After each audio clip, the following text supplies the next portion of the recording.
យើងមកស្គាល់អំពីម្ចាស់វីដេអូធ្វើម្ហូបបែបស្រុកស្រែនិងប្រាជីវិតបែបជនបទម្នាក់សម្រាប់អ្នកដែលឧស្សាហ៍មើលវីដេអូធ្វើម្ហូបប្រហែលជាមានមនុស្សមិនតិចនោះទេដែលស្គាល់ស្រីស្អាតធ្វើម្ហូបបែបស្រុកស្រែបោះបោចដំណាំក្បែរផ្ទះឆ្នៃធ្វើម្ហូបឆ្ងាញ់មើលទៅបែកភ្នែកមែនទែនបើមើលទៅតាមវីដេអូអ្នកប្រហែលជាគិតថានាងគឺជាស្រីស្រុកស្រែក្រីក្រតែការពិតអ្វីដែលអ្នកនឹកស្មានមិនដល់នោះនាងត្រូវបានគេដឹងថាគឺជាអ្នកដែលមានទ្រព្យសម្បត្តិមួយរូបនៅក្នុងប្រទេសចិនដែលមានឈ្មោះថា Li Ziqi Li Ziqi ត្រូវបានគេដឹងថាកើតនៅក្នុងឆ្នាំ1990នៅក្នុងគ្រួសារក្រីក្រមួយនៃខេត្តស៊ីឈួននៃប្រទេសចិននិងរស់នៅតែជាមួយលោកយាយដោយសារតែឪពុកម្ដាយរបស់នាងលែងលះគ្នានិងបានបោះបង់នាងចោលតាំងពីនៅតូចឯណោះដោយសារតែជីវភាពនៅពេលដែលនាងមានអាយុ14ឆ្នាំទាំងមិនបានសិក្សាជ្រៅជ្រះ Li Ziqi បានចេញមកធ្វើការនៅទីក្រុងជាមួយនឹងការងារបានត្រឹមតែជាកម្មករនិងអ្នកបម្រើគេតែប៉ុណ្ណោះជាមួយនឹងការរស់នៅយ៉ាងលំបាកលំបិនតែក្រោយមកជីវិតនាងក៏បានផ្លាស់ប្ដូរនៅក្នុងឆ្នាំ2012ក្រោយពីលោកយាយរបស់នាងធ្លាក់ខ្លួនឈឺនាងក៏ត្រឡប់មកស្រុកកំណើតវិញមើលថែលោកយាយរួចក៏បែកគំនិតថតវីដេអូជាអាជីពប្រចាំថ្ងៃពលគឺ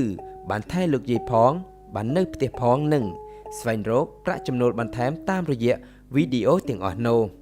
វីដេអូរបស់ Ziqi ត្រូវបានមនុស្សគ្រប់គ្នាទូទាំងពិភពលោកចូលចិត្តទស្សនាព្រោះវីដេអូរបស់នាងទាំងអស់សុទ្ធតែជាវីដេអូនិយាយអំពី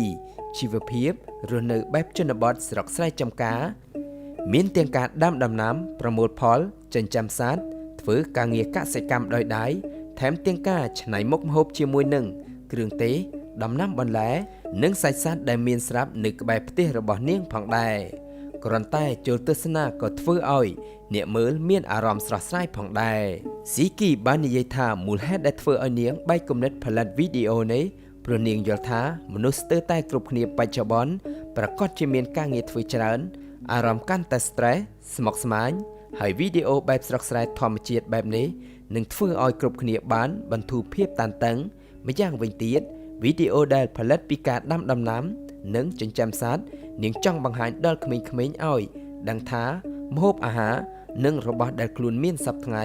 បានមកពីណាធ្វើយ៉ាងណាទើបបានសមិទ្ធផលនោះដើម្បីឲ្យក្មេងៗយល់ដឹងអំពីការលំបាកនៅក្នុងការងារនីមួយៗជាពិសេសកុំឲ្យខ្ជិះខ្ជាយនៅអ្វីដែលខ្លួនមានគួរឲ្យដឹងផងដែរថារាល់វីដេអូរបស់ Li Ziqi មានអ្នកចូលទស្សនារាប់លាននាក់និងមានអ្នក Subscribe ដល់ទៅជាង80លានដោយចំនួនរបស់នាងធ្វើឲ្យនាងមានទ្រព្យសម្បត្តិសរុបរហូតមកទល់បច្ចុប្បន្នដល់ទៅជាង 8.7 លានដុល្លារសហរដ្ឋអាមេរិកហើយនាងថែមទាំងក្លាយទៅជាម្ចាស់ហាងទំនិញមួយធ្វើដោយដៃផងដែរ